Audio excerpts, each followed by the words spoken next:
এদের সাথে আমাদের রক্তের সম্পর্ক নাই, এদের সাথে আমাদের আত্মীয়তার সম্পর্ক নাই, কিন্তু এদের সাথে আমাদের ধর্মীয় সম্পর্ক। ভালো করে মনোযোগ দিয়ে শুনবেন।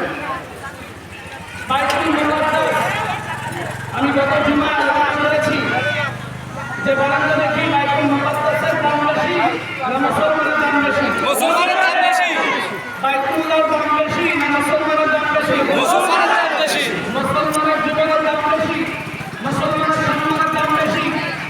যে মুসলমানের কারণে আল্লাহ রাব্বুল আলামিন আসমান থেকে বৃষ্টি দান করেন, যে মুসলমানদের কারণে আল্লাহ পাক জমিনের মধ্যে ফসল দান করেন, যে মুসলমানদের কারণে আল্লাহ পাক গাছ থেকে ফল দান করেন, যে মুসলমানদের ওসিলায় সূর্যের আলো দান করেন, যে মুসলমানদের ওসিলায় আল্লাহ পাক নদীর মধ্যে সাগরের মধ্যে মাছ দিয়েছেন, শস্য শ্যামল ফসল দিয়েছেন, একমাত্র মুসলমানদের কারণে বলেন ঠিক কি না?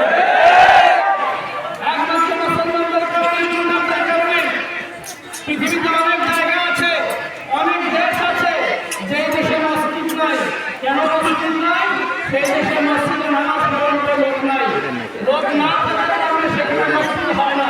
তার মানে চিন্তা করে দেখেন, একজন মুসলমান যে জায়গায় থাকবে সেই জায়গায় আযান হবে, সেই জায়গায় অবশ্যই কোনো না কোনো বান্দা মন্দিরে ছিলেন, বান্দা বান্দির চোখের বিনিময়ে, চোখের পানির বিনিময়ে ওই রকম কাতার উপর যেরকম অত্যাচার করেছে, জুলুম করেছে, ভেঙ্গে চুরমার করেছে, এরকম ইসরায়েল বাহিনী ভেঙ্গে চুরমার হয়ে যাবে। কথা বলেন ঠিক?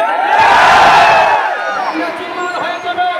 আমাদের কাছে অস্ত্র না থাকতে পারে, আমাদের কাছে বোমা না থাকতে পারে, আমাদের কাছে যুদ্ধের বই না থাকতে পারে, আমাদের কাছে টেন্ডার না থাকতে পারে, আমাদের কাছে পারমাণবিক অস্ত্র না থাকতে পারে, আমাদের কাছে ড্রোন না থাকতে পারে, আমাদের কাছে সাবমেরিন না থাকতে পারে, আমাদের উপর আল্লাহ আছে। ধ্বংস করতে পারে কি আছে? এই বিশ্বাস আছে তো মুসলমান? আমাদেরকে বিশ্বাস করতে হবে।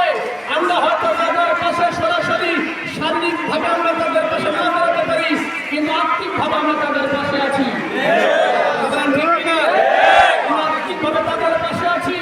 চিন্তা করে দেখেন, এখানে অনেক মা বোন আছে, অনেক ভাইরা আছেন, তাদের সংসারে